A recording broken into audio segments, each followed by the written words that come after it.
My name is Autumn Parker, and I'm 34 years old. Growing up, every birthday was the same. Sorry, honey, we just can't afford anything special this year. I believed them. For decades, I believed my parents' financial struggles were real until last spring when I discovered the truth, hidden in a locked file cabinet. The room next to mine, the one they called the guest room, it wasn't for guests at all. The betrayal I uncovered has forced me to question every memory of my childhood. Before I dive into how I discovered my childhood was built on lies, let me know where you're watching from in the comments. If my story resonates with you, please hit the subscribe button. I never thought sharing my truth would help others heal too. Growing up in Portland in a modest two-story home on Maple Street, I never questioned the narrative my parents established early on. Margaret and Richard Parker were hardworking, responsible people who struggled to make ends meet. That's what they told me, and that's what I believed. Our house wasn't dilapidated by any means, but it wasn't like my classmates' homes either. The furniture was functional, but dated.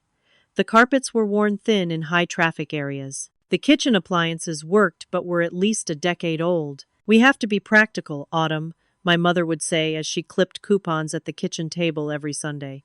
"Some families might have extra money for fancy things, but we need to be careful with every penny." My father would nod in agreement, adding his standard line, "Bills don't pay themselves, kiddo." This financial narrative defined my childhood.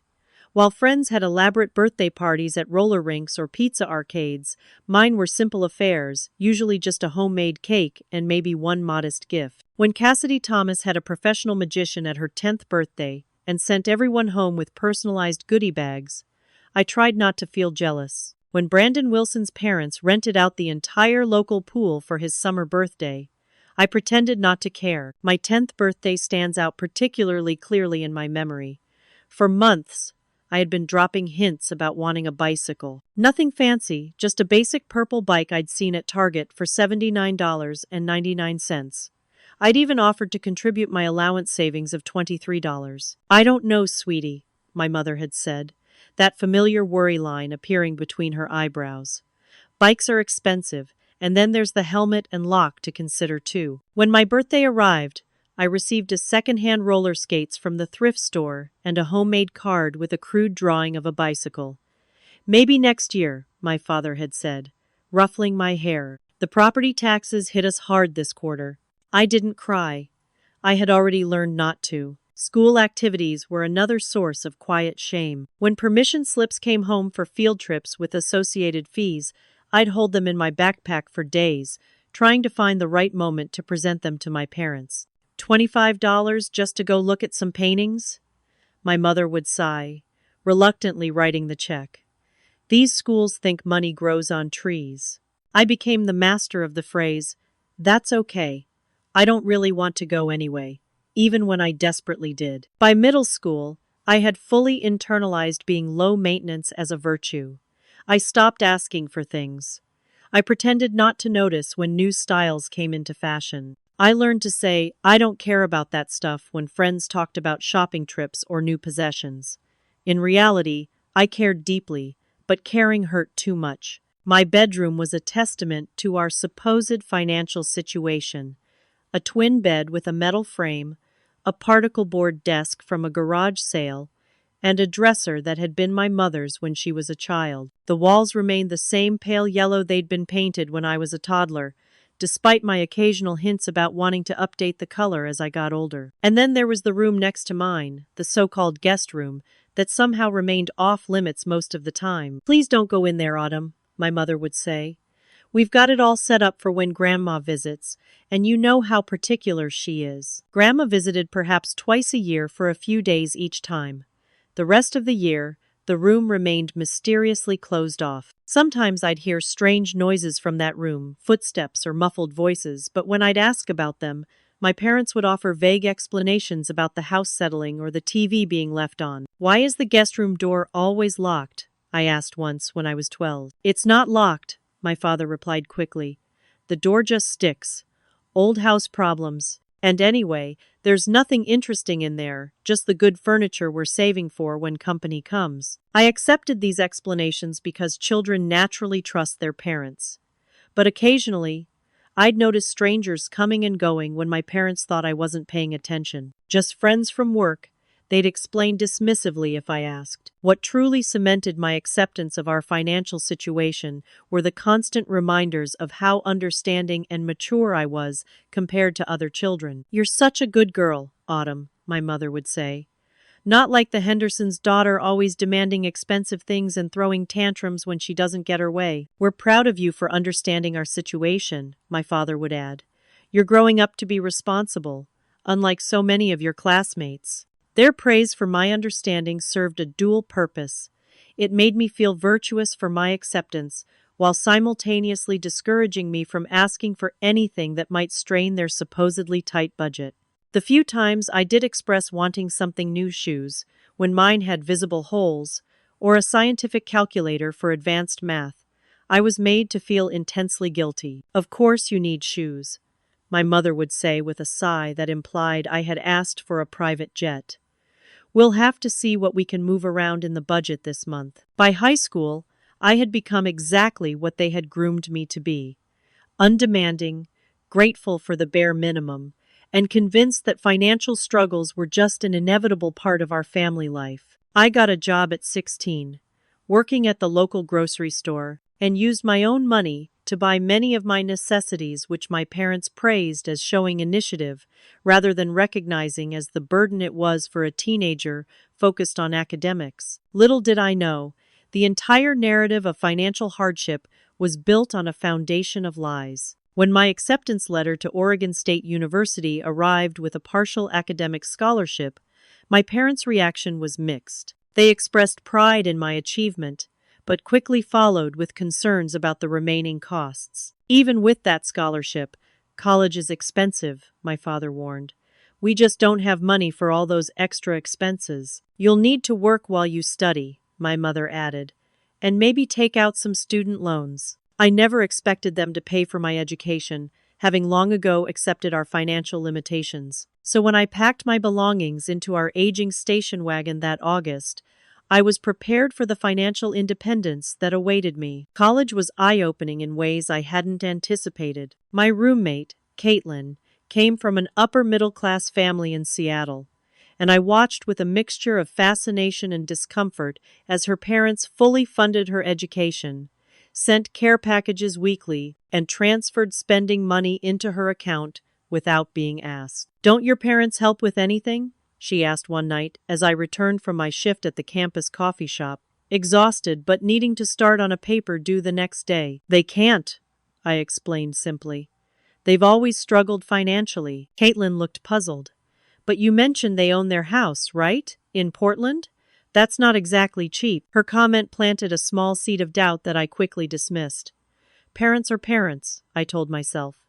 "Mine just happened to be more financially conservative than most." Throughout college, I worked between 20 and 30 hours weekly at various jobs: the coffee shop, the campus bookstore, and occasionally babysitting for professors' children. During summer breaks, I found full-time temporary positions and rented a cheap room near campus, rather than returning home. My visits home became increasingly infrequent, partly due to my work schedule, but also because something about being in that house made me uneasy in ways I couldn't articulate. My parents' constant narrative of financial hardship remained unchanged. Despite the new TV in their living room or my mother's updated kitchen appliances, purchases they explained away as necessary replacements they'd saved for over years. The guest room remained off-limits, with the same vague excuses about storage and occasional visitors. By then, I was too occupied with my own survival to question the inconsistencies. After graduating with a degree in marketing and communications, I landed an entry-level position at a digital marketing agency in Seattle. The starting salary seemed enormous to me, $42,000 a year, plus benefits, though my colleagues often complained about the pay being below industry standard. "We're so proud of you," my mother said when I called with the news. "Just remember to save something for a rainy day. You never know when financial troubles might hit." My father added his usual caution: "Don't get used to spending everything you make. That's how people end up in debt." Even from a distance, they maintained their influence on my relationship with money. Despite my growing professional success, I lived far below my means. While colleagues rented nice apartments, I chose a tiny studio in an older building with poor heating but significantly lower rent. When the team went out for happy hours, I nursed one drink all night or claimed I was driving to avoid the expense altogether. As my career progressed, so did my financial stability. By my late 20s, I had moved to a mid-level position at a larger agency, nearly doubling my salary. I had paid off my student loans, an accomplishment that brought me immense pride but barely registered with my parents when I shared the news. "That's nice, honey," my mother had said distractedly during our monthly phone call. "Listen, the property taxes went up again this year. It's really putting a strain on us." It was always something unexpected: medical bills, car repairs, home maintenance, rising utility costs. Though I never offered financial assistance, knowing from experience they would refuse on principle, their implied struggles kept me from fully enjoying my own success. The emotional distance between us grew proportionally to my financial independence. Our calls became shorter, less frequent, and increasingly superficial. I updated them on work, but avoided details about my personal spending or lifestyle, knowing it would inevitably lead to comments about the dangers of financial irresponsibility. During my annual visits home for Christmas, nothing ever seemed to change significantly in the house. The same furniture, the same complaints about expenses, the same off-limits guest room. I always brought modest gifts, practical items, like a new coffee maker or winter gloves, and they always responded with, "You shouldn't have spent your money on us." Dating proved challenging as I entered my 30s. My deeply ingrained financial anxiety made me uncomfortable with men who spent freely or suggested expensive activities. Jason, a software developer I dated for nearly a year, finally ended things after numerous conflicts about money. "I never thought I'd break up with someone for being too frugal," he said during our final conversation. "But it's not just about the money, Autumn. It's about what it represents. You act like enjoying anything that costs money is some kind of moral failure." I couldn't explain to him how I'd been conditioned since childhood to equate wanting things with selfishness, how spending on personal pleasure triggered immediate guilt. I couldn't articulate that somewhere deep inside, I believed I didn't deserve nice things because I'd been told explicitly and implicitly that my wants were burdens on others. Despite these personal challenges, professionally, I continued to thrive. At 34, I had become a marketing manager at a respected firm with a comfortable salary and a growing investment portfolio, a safety net I built because financial security had been my lifelong obsession. Then, last spring, I received a call from my mother that would unexpectedly change everything. "Your father and I have decided to downsize," she announced. "We're moving to a retirement condo next month. We need you to come help clear out the house before we put it on the market." "That's sudden," I replied, surprised.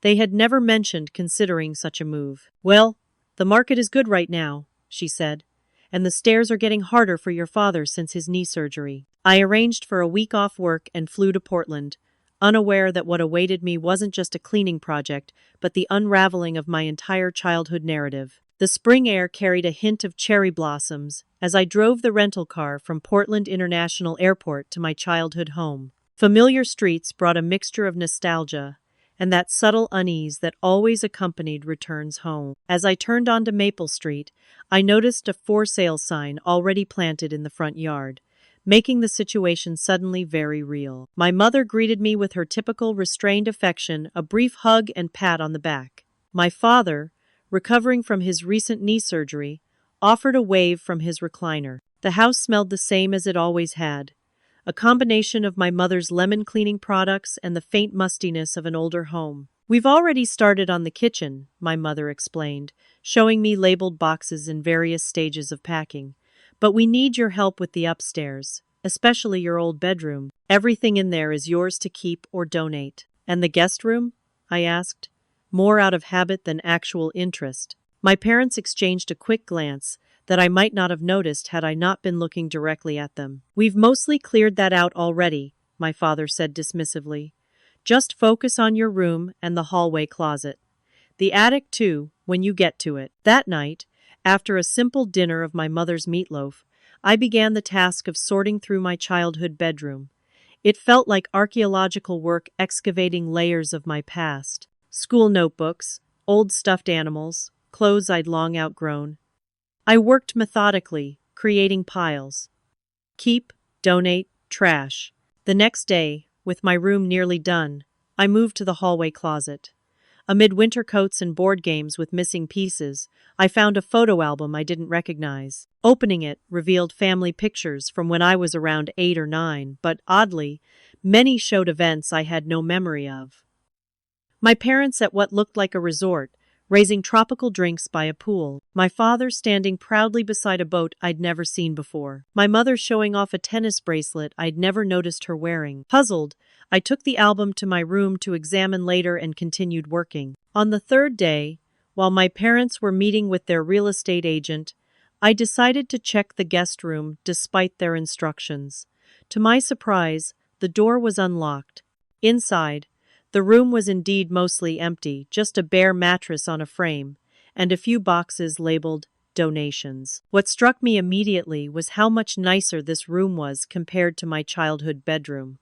The hardwood flooring, unlike the worn carpet in my room. The walls showed patches of different paint colors, suggesting it had been regularly updated over the years. Built-in bookshelves lined one wall, a feature I had desperately wanted for my own books, but was told was too expensive to consider. I noticed something else peculiar: a separate thermostat on the wall, and what looked like a small private bathroom I hadn't known existed. Why would a rarely used guest room need its own climate control and bathroom? While examining the closet, I accidentally pushed against the back panel, which moved slightly.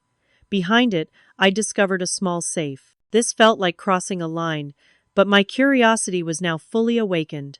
I left the room, determined to look for more clues. In my parents' bedroom, I began searching for what? I wasn't entirely sure. In their closet, behind my father's hanging suits, I spotted a locked file cabinet I'd never seen before. The discovery sent a strange chill through me. For hours, I searched discreetly for a key, finally finding it taped beneath my father's desk drawer in his small home office. With trembling hands and an increasing sense of trespassing, I returned to the file cabinet. Inside were meticulously organized folders spanning more than 2 decades.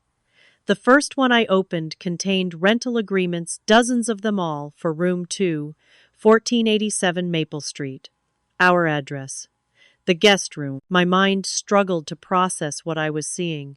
Names of people I'd never heard of, each signing 6-month or 1-year leases for the room next to mine. Monthly payments of $650 in the earlier years, increasing to $950 in the most recent documents. The next folder contained income statements, showing the rental payments as a steady, secondary income stream throughout my entire childhood and beyond. Conservative estimates suggested they had made over $200,000 from this arrangement over the years. Another folder held vacation receipts, trips to Mexico, the Bahamas, a European cruise, all taken during periods when I'd been told they couldn't afford to take family vacations and had sent me to stay with my aunt instead. My hands shook as I opened the next folder labeled Investments. Statements from brokerage accounts showed substantial holdings, technology stocks, mutual funds, even rental properties in other parts of the city. The latest statement showed a balance exceeding $400,000. I found photos they'd never shared with me. My parents at lavish restaurants, holding expensive wine glasses. My mother receiving a new car with a bow on it for her birthday. My father on fishing expeditions on chartered boats. The final folder devastated me completely. Labeled Autumn, it contained detailed records of every time they had told me they couldn't afford something I had asked for. From the bicycle at age 10 to braces that my dentist had recommended, but they had deemed cosmetic and unnecessary. Beside each entry was the actual purchase they had made for themselves instead. Purple bike, $79.99. No. Purchase golf club membership, $950. Or school trip to science museum, $25. Delayed. Weekend in wine country, $340. They had been tracking their denials, quantifying the sacrifices they forced me to make while indulging themselves. This wasn't just financial prioritization, it was calculated and documented neglect. I sat on their bedroom floor, surrounded by evidence of a life I had never known existed, a life of comfort and even luxury that had been deliberately hidden from me. Every memory of feeling guilty for wanting normal childhood experiences, every instance of accepting less than I needed, every moment of believing I was being mature by not burdening my struggling parents, all of it had been based on an elaborate deception. The sound of the garage door opening jolted me back to the present. My parents were returning home. In a moment of raw impulse, I gathered the most damning documents and spread them across their bed. Then I sat in their reading chair, waiting. I heard them enter, calling my name, their footsteps on the stairs. Then silence as they entered their bedroom and saw me sitting there, surrounded by their secrets. "Autumn," my mother gasped, her hand flying to her throat. "What are you doing with our private papers?" "I think," I said, my voice unnaturally calm. "The better question is, what were you doing renting out the room next to mine while telling me we couldn't afford a $25 field trip?" My father's face drained of color as he surveyed the exposed documents. My mother's expression hardened into something I'd never seen before, not guilt, but annoyance at being discovered. "You had no right to go through our personal files," she said, attempting to gather the papers, but I placed my hand firmly on the stack closest to me. "And you had no right to lie to me my entire childhood," I replied. "I want to know why." "This is ridiculous," my father said, his voice rising defensively. "You're making assumptions about things you don't understand." "What don't I understand?" I asked, holding up one of the rental agreements. "That you've been renting out the room next to mine since I was 5 years old? That you had a steady second income you never disclosed? Or that you kept detailed records of everything you denied me while spending lavishly on yourselves?" My mother snatched the paper from my hand. "You're overreacting. Every parent has the right to decide how to manage their household finances." "Management implies responsibility," I said, my voice shaking despite my efforts to remain calm. "This wasn't management, it was deception. You told me we were struggling financially when we clearly weren't." My father lowered himself onto the edge of the bed, his recent knee surgery making it difficult for him to remain standing during what was becoming a lengthy confrontation. "We were struggling when we first bought this house," he explained, as if that justified everything. "The mortgage was steep, and we needed the rental income to make ends meet." "That might explain the first year or two," I countered. "But what about the next 20 years? What about when I was 16 and working at the grocery store to buy my own school clothes while you were taking cruises?" "We worked hard for everything we have," my mother said coldly. "We deserved those trips. And I deserved parents who didn't lie to me. I deserved a childhood where I wasn't constantly made to feel guilty for wanting normal things." I pulled out the autumn folder, the one that documented all their denials. "You kept records of everything you refused to give me. Why? Was it some kind of sick game to you?" My mother's face flushed. "That was for tax purposes. We needed to track household expenses versus rental property expenses." "Tax purposes?" I repeated incredulously. "You needed to write, 'Autumn wants school pictures, $15, denied, too expensive for tax purposes?' You needed to note that you bought a timeshare the same month you told me we couldn't afford to get my cavity filled?" My father at least had the decency to look uncomfortable. "We were saving for retirement," he said quietly. "You have to understand we grew up poor. We never wanted to end up dependent on anyone. So instead, you made me dependent. Do you know I worked 3 jobs in college? That I ate ramen for weeks at a time? That I didn't go to the doctor when I was sick because you taught me healthcare was an only when absolutely necessary expense?" Tears were streaming down my face now. Years of suppressed anger and hurt breaking through the carefully constructed composure I had maintained my whole life. "We didn't want you to be spoiled," my mother said, her tone suggesting this was a perfectly reasonable explanation. "Look around at your generation, entitled, expecting everything to be handed to them. We raised you to be responsible. You raised me to think I didn't deserve anything," I shouted. There's a difference between not spoiling a child and systematically denying them while lying about your ability to provide. I pulled out another document, a receipt for therapy sessions I'd discovered. What's this? You went to therapy? My father shifted uncomfortably. Your mother had some anxiety issues. The irony was too much to bear. When I was 15 and told you I was struggling with depression after Grandma died, you said therapy was an expensive luxury we simply couldn't justify. I suffered in silence for years, thinking we couldn't afford help. That was different, my mother insisted. You were just going through a phase. Teenagers are always dramatic. I wasn't being dramatic. I needed help. The memory of those dark days hit me with fresh pain. I stopped eating. I couldn't sleep. And you, I pointed at the receipt. You were seeing a therapist the entire time while telling me we couldn't afford mental health care. The room fell silent for a moment, the weight of this particular betrayal too heavy for even them to dismiss. What about my teeth? I asked, pulling out another notation. The dentist said I needed braces, but you claimed it was cosmetic. I spent years embarrassed to smile in photos. Was that just not spoiling me too? Braces are expensive, my father muttered. So is that boat you bought? I countered, pointing to another document. You purchased a boat the same year you told me braces weren't in the budget. My mother's patience had clearly worn thin. What do you want from us, Autumn? An apology? Fine. We're sorry we didn't buy you everything your heart desired. We're sorry we raised you to be financially responsible instead of entitled. Her dismissive tone cut deeper than the actual words.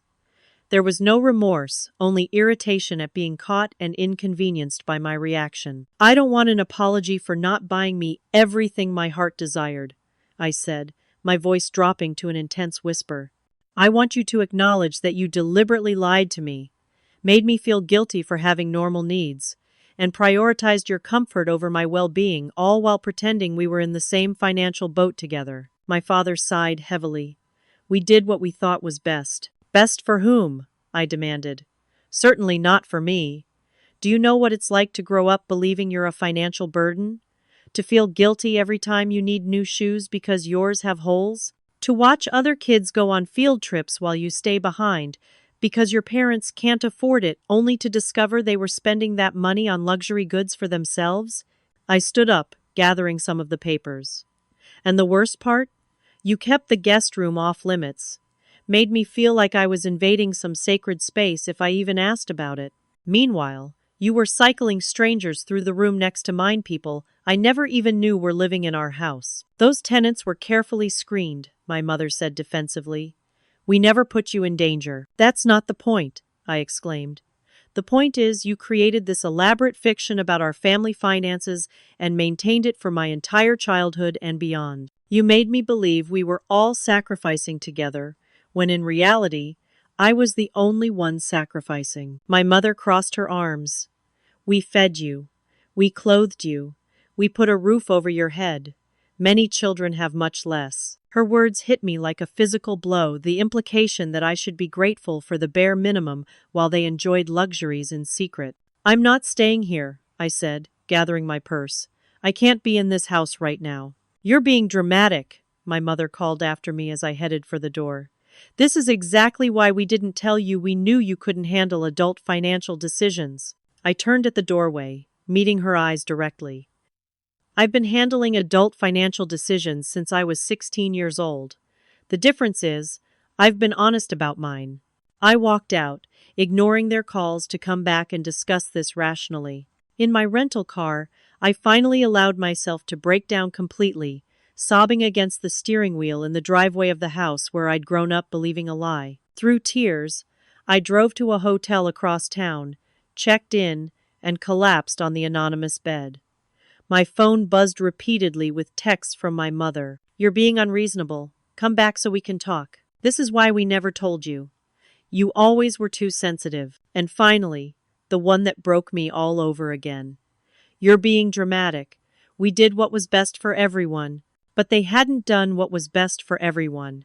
They had done what was best for themselves, while conditioning me to believe I didn't deserve the same consideration. And now, they couldn't even acknowledge the damage they had caused. I turned off my phone and stared at the ceiling, trying to process the fact that my entire understanding of my childhood had been built on carefully constructed lies. I called my office the next morning and requested an additional week off, citing family emergency.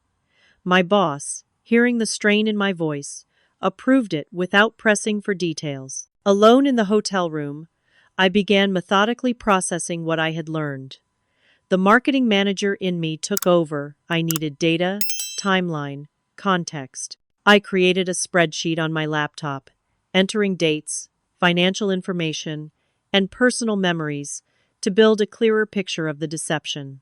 The most conservative calculations showed my parents had earned approximately $240,000 in rental income over 23 years. Their investment portfolio, largely funded by this extra income, had grown to over $400,000. Meanwhile, I had approximately $35,000 in my savings and retirement accounts combined money. I had scraped together while believing I needed to be hyper-frugal because financial disaster was always just around the corner. After a day of solitary analysis, I realized I needed outside perspectives. I reached out to our former neighbor, Mrs. Henderson, now living in a retirement community across town. "Of course I remember the renters," she said when I visited her, her eyes widening at my question. "Your parents were quite clever about it, always had professionals, usually graduate students or visiting professors. Quiet people who came and went at regular hours." "Did everyone in the neighborhood know?" I asked, my stomach churning. "I suppose most did," she admitted, patting my hand sympathetically. "We thought you knew too, dear. It seemed odd that you never mentioned it, but we figured it was just not something your family discussed with outsiders." I swallowed hard. "And the trips they took? When they sent me to my aunt's house?" Mrs. Henderson looked uncomfortable. "They traveled quite a bit, yes. Your mother often showed me pictures from their vacations. Beautiful places. Hawaii was a favorite, I believe." Each revelation was another blow. I had never been to Hawaii.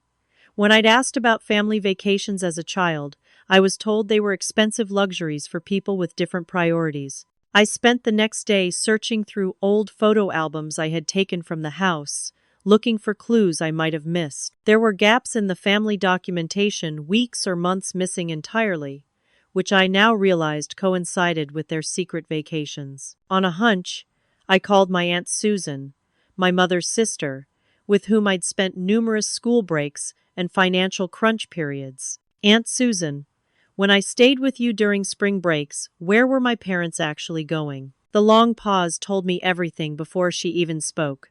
"Oh, Autumn, I thought you knew by now. They usually went on cruises or to resorts. Your mother would send me postcards." "Postcards you never showed me," I noted, my voice flat. "They asked me not to," she admitted quietly. "They said they didn't want to make you feel bad that you couldn't go. I assumed it was because they couldn't afford to take you too." "But they could," I said, the familiar anger rising again. "They chose not to." "I'm so sorry," my aunt said, genuine remorse in her voice. "I should have questioned it more. You were such a good kid, never complaining. I just trusted that your parents knew what they were doing." After this conversation, I reached out to my childhood friend Megan, who had lived down the street. Her revelation was perhaps the most painful. My mom used to comment about how strange it was. She told me over coffee. She'd say, "Those Parkers act like they're barely getting by, but they've got rental income and Richard's good job at the firm." I never thought much about it as a kid. "So everyone knew?" I asked, feeling increasingly humiliated. "I think most adults did," Megan admitted. "My mom once tried to suggest to your mom that they could surely afford to send you on the Washington, D.C. trip in 8th grade, and your mom got really defensive. After that, my parents just stopped mentioning it. The Washington, D.C. trip I had cried myself to sleep for weeks after being told we couldn't afford the $500 cost. I had been the only student in the advanced placement history class who didn't go. Armed with this outside confirmation, I took the next step in my investigation. I visited the county property records office and researched my parents' real estate holdings. Beyond our family home, they owned 2 rental properties in emerging neighborhoods, purchased 15 and 12 years ago, respectively. properties that had likely doubled in value since purchase. I also visited my childhood dentist, Dr. Murray, now semi-retired but still consulting at the practice. I remember recommending orthodontic work, he confirmed, reviewing my old records. Nothing extreme, standard braces for about 18 months. Your overbite wasn't severe, but correction would have prevented the enamel wear you're dealing with now. And my parents declined because of cost? I asked. He looked uncomfortable. They said it wasn't in their budget at that time. I did try to emphasize that it was preventative care, not just cosmetic. Each piece of evidence reinforced the pattern of calculated neglect. My parents had prioritized their comfort and financial security while actively denying me basic needs and reasonable wants, all while convincing me that this deprivation was necessary and virtuous. The emotional toll became too much to process alone. I found a therapist who could see me on short notice, explaining my situation as a family crisis involving long-term deception. Dr. Wheeler, a compassionate woman in her 50s, helped me navigate the complex emotions, betrayal, grief, anger, and a profound sense of loss for the childhood I should have had. "What you're describing sounds like financial abuse," she said during our second session, "combined with emotional manipulation to make you feel guilty for having normal needs." "Financial abuse?"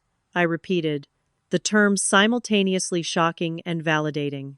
I thought that only happened in relationships where one person controls the other's money. "It can take many forms," she explained. "In parent-child relationships, it can involve unreasonable deprivation, exploitation of the child's resources, or using money as a tool for control while maintaining a drastically different standard for themselves, all of which you've described." For the first time, I had a framework for understanding what had happened to me, not just parents being frugal or teaching responsibility, but a pattern of abuse that had shaped my entire relationship with money, self-worth, and trust. Over several intense therapy sessions, I began to recognize how this upbringing had affected every aspect of my adult life: my relentless work ethic, my inability to spend on myself without guilt, my difficulties in relationships, and my persistent feeling of never being quite enough. By the end of the week, I had compiled a comprehensive dossier of evidence, financial records, testimony from friends and neighbors, property information, and medical records. I had also begun to develop a clearer picture of who my parents really were. Not the struggling, sacrificing people they had portrayed themselves to be, but calculating individuals who had systematically prioritized their own comfort and security at my expense. With this clarity and the support of my therapist, I made the decision to confront them once more, this time armed with complete information and a stronger sense of the impact their deception had had on my life. I texted my mother, "I'm ready to talk. Meet me at Riverside Cafe tomorrow at 2 p.m. Just the three of us. No excuses." Her reply was immediate. "We'll be there. It's time you listened to reason." Even now, she couldn't acknowledge any wrongdoing, but I was no longer the acquiescent daughter they had conditioned me to be. This time, I would be heard. The Riverside Cafe offered what I needed: neutral territory with enough privacy for a difficult conversation. I arrived 20 minutes early, selecting a corner table away from other patrons and arranging my documents in precise order. The familiar ritual of organization calmed my nerves. When my parents entered, I noticed immediately how they dressed for the occasion. My mother in her pearl earrings and camel coat, my father in a collared shirt and sweater, their church clothes, their impression-making clothes, the armor they wore when preparing for battle. "Autumn," my mother said stiffly as they sat down, "I hope you've had time to think about your reaction." "I've had time to do much more than that," I replied, keeping my voice level. "I've spent the week gathering information and speaking with people who knew our family situation." My father's eyebrows rose slightly. "That seems excessive." "Does it?" I countered. "Because from where I'm sitting, 20-plus years of systematic deception seems excessive." A server approached to take our order, and we all requested coffee, a brief respite before the confrontation continued. When she departed, I opened my folder and laid out the first document, a timeline of their rental income plotted against specific incidents when they had claimed financial hardship. "This is what I'd like to discuss," I said, tapping the paper.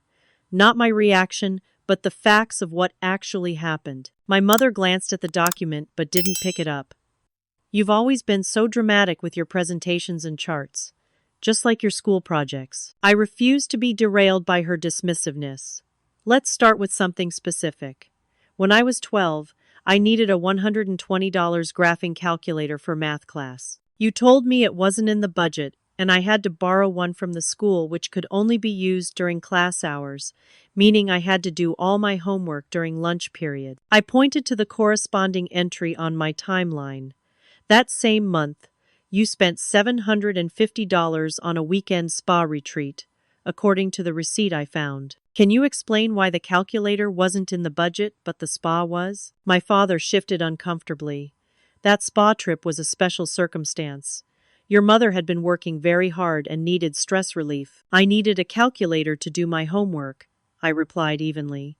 Was that less important than a mud bath? Don't be ridiculous, my mother said, but her usual sharpness had dulled slightly. I continued methodically through my evidence: the braces they'd declined while purchasing recreational vehicles, the mental health support they'd denied me while seeking it for themselves, the school experiences I'd missed while they vacationed. As the pattern became undeniable, my father's defensiveness began to crack. It didn't start out this way, he said finally, his voice low. When we first bought the house, we really were struggling. The rental income was the only way we could afford the mortgage in that neighborhood. So when did it change? I asked. At what point did you go from necessary supplemental income to funding luxuries while telling me we couldn't afford essentials? He stared into his coffee. It was gradual. The mortgage became more manageable as our careers progressed, but the extra income was convenient. We'd grown used to having it. That explains continuing to rent the room, I acknowledged. It doesn't explain lying to me about our financial situation or maintaining my deprivation while you indulged yourselves. My mother, who had remained silent during this exchange, suddenly spoke. We didn't want to raise a spoiled child. We saw what happened to the Miller kids down the street, everything handed to them, and now they can't hold jobs or manage money. There's a vast difference between spoiling a child and denying them basic needs and reasonable experiences, I countered. You could have afforded braces, school trips, occasional new clothes, normal things that wouldn't have spoiled me. Instead, you chose to spend that money on yourselves, while actively making me feel guilty for even asking. We gave you everything you needed, she insisted. No, I said firmly. You gave me the bare minimum you could without raising questions from authorities, while gaslighting me into believing that wanting anything more was selfish and unreasonable. My father looked genuinely troubled now. We never thought of it that way. Did you think about how it would affect me at all? I asked, my voice cracking slightly despite my efforts to remain composed. Did you consider what message you were sending when you told me we couldn't afford a $25 field trip, then took vacations when you thought I wouldn't find out? A long silence followed. The server refilled our coffees, oblivious to the tension at our table. It became a habit, my father finally admitted, the words seeming to cost him considerable effort. At first it was about necessity. Then it was about building security for retirement. Eventually, I don't know. It was just easier to maintain the story than to change it. We did save substantial money, my mother added, as if this justified everything. We'll be comfortable in retirement. We won't be burdens on you later. Did it ever occur to you that I might have preferred less comfortable parents who were honest with me? I asked. Or that the money you saved might have been better spent on things like proper health care and education for your child? My mother's lips tightened. You turned out fine. You have a good job. You're responsible with money. Our approach worked. I have crippling financial anxiety, I corrected her. I can't enjoy my success because I feel constant guilt about spending on myself. I've sacrificed relationships because I can't overcome the financial trauma you instilled in me. That's not fine, that's surviving despite your parenting, not because of it. For the first time, a flicker of genuine remorse crossed my father's face.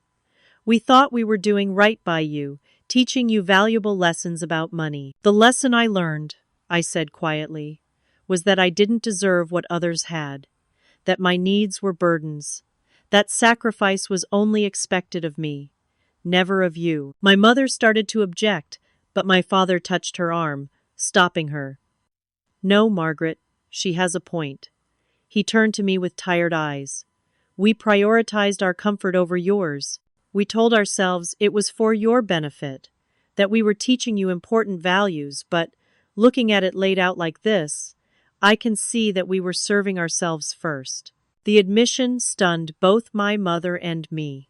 It wasn't a full acknowledgement of the harm they'd caused, but it was the first crack in the wall of defensiveness they had maintained for decades. I don't expect you to understand everything this did to me in one conversation, I said, gathering my papers. But I needed you to hear the truth, and I needed to hear you acknowledge at least part of it. What happens now? My mother asked, an unfamiliar uncertainty in her voice. I don't know, I answered honestly. I'm still processing what all this means for our relationship moving forward. I can't just pretend this didn't happen. We're still your parents, she said, a hint of her usual authority returning. Yes, I agreed. But being a parent doesn't entitle you to a relationship with your adult child. That has to be earned through trust and mutual respect, both of which are in short supply right now. As we prepared to leave, my father asked quietly, "Is there anything we can do?" I considered the question carefully. You can start by really reflecting on the impact of your choices, beyond just acknowledging them, and understand that rebuilding trust, if that's even possible, will take time. Outside the cafe, the spring air carried the scent of new beginnings. As I watched my parents walk to their car, my mother's posture rigid with pride, my father's shoulders slightly stooped with the weight of partial recognition, I felt something shift within me. Not forgiveness, not yet, but perhaps the first step toward reclaiming the narrative of my own life. 6 months have passed since that day at the Riverside Cafe. The calendar has turned from spring to summer and now to early fall, marking the passing of seasons and the slow healing of old wounds. My parents completed their move to the retirement condo across town. The house on Maple Street, the setting of both my childhood deprivation and their hidden abundance, sold quickly for well above asking price. Another financial windfall they hadn't factored into their already comfortable retirement plans. For the first month after our confrontation, we had no contact.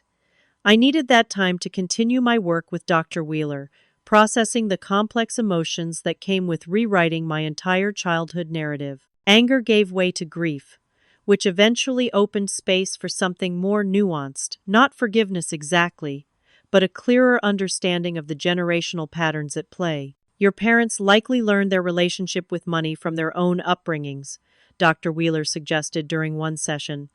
This doesn't excuse their behavior, but it might help explain it. This perspective prompted me to research my family history more deeply. Through conversations with extended family members, I learned that both my parents had indeed grown up in genuine poverty. My father's family had lost their home during a recession.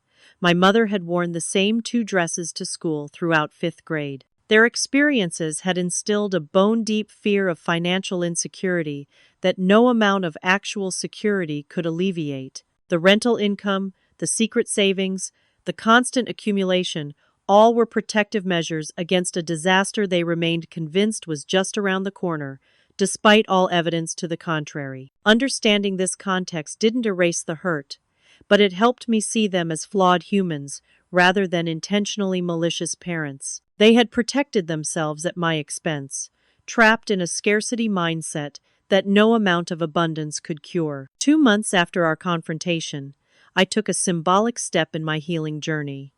I researched and purchased the exact model of purple bicycle I had longed for at age 10, a vintage cruiser I found on an online marketplace. Though I was long past the age of neighborhood bike rides with friends, the act of buying myself what had once been denied held powerful significance. The first time I rode it through my Seattle neighborhood, I felt a curious mixture of liberation and lingering sadness. The 10-year-old within me finally had her bicycle, but she had waited 24 years too long. Some losses cannot be reclaimed, only acknowledged. Around this same time, I began to reevaluate my relationship with money. With Dr. Wheeler's guidance, I created a joy budget, a monthly allocation specifically for things that brought me happiness, with no justification required beyond, I want this. It was startlingly difficult at first, the ingrained guilt nearly overwhelming whenever I placed something in my shopping cart without a practical reason. Money is a tool, Dr. Wheeler reminded me, not a moral barometer. Slowly, I began retraining my responses, celebrating small purchases without anxiety, learning to distinguish between genuine financial prudence and the trauma-based restrictions I had internalized. 3 months into my healing journey, I received a letter from my father, handwritten, which was unusual for him. He wrote about his own childhood, detailing hardships I had never known about. He described the shame he had felt wearing patched clothes to school, and the hunger he had sometimes experienced before payday. He wrote about vowing that his own children would never know such deprivation. Somehow, he wrote near the end, in trying to protect you from one type of hardship, I created another. I convinced myself that denying you things was teaching you resilience, when really, it was just allowing me to maintain control and build the security I desperately needed. I didn't see how I was passing my own fears on to you. I'm sorry, Autumn. Truly sorry. It wasn't a complete acknowledgement of everything they had done, but it was more than I had expected. My mother added a brief postscript, less emotionally forthcoming, but with a suggestion that we might begin speaking on the phone again when you're ready. 4 months into my healing, I made another significant change. I hosted my own birthday party for the first time in my adult life. I had always avoided celebrating myself, the childhood association with disappointment too strong to overcome. But this year, I invited friends to my apartment, bought myself a proper cake, and allowed myself to be the center of attention for an evening. To reclaiming celebrations, my friend Caitlin toasted, aware of the significance of this gathering. As my guests mingled in my modestly decorated living room, I realized I had created something my parents never had despite their greater resources, a home where people felt genuinely welcomed and abundance was shared rather than hoarded. 5 months into my journey, I established clear boundaries with my parents. We began speaking on the phone bi-weekly, with the understanding that certain topics, particularly their financial choices regarding me, were still too raw for casual conversation. My mother struggled with these limitations, accustomed to controlling our interactions, but my father seemed to understand the necessity. We'll take whatever relationship you're willing to offer, he said during one call. We know we have to earn back your trust. Now, at the 6-month mark, I've reached a place of tentative equilibrium. The pain hasn't disappeared, but it has transformed into something I can carry without being crushed by its weight. I've recognized the generational trauma around money in my family and made a conscious decision to break the cycle. I will never have the childhood I deserved.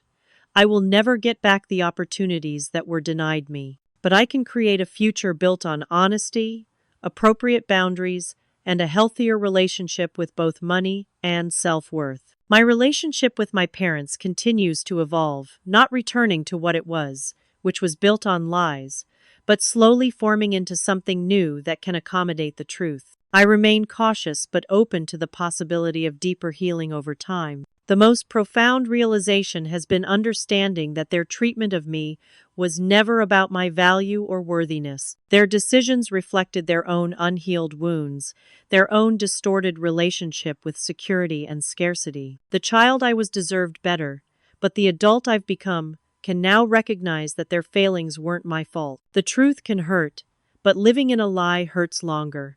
I've learned that celebrating myself isn't selfish, it's necessary. And most importantly, I've discovered that my worth was never tied to what someone was willing to spend on me. It was within me all along, waiting to be recognized. If you've ever felt unseen or unworthy, know that you deserve to take up space. You deserve to be celebrated. And sometimes, the person who needs to start that celebration is you. Have you ever discovered something that made you question your childhood memories? I'd love to hear your experiences in the comments below. If this story resonated with you, please like and subscribe to my channel for more authentic conversations about family, healing, and self-discovery. And if you know someone who might benefit from hearing this story, please share it with them. Thank you for accompanying me on this journey of truth and healing. Remember, recognizing your worth is the first step toward reclaiming your joy.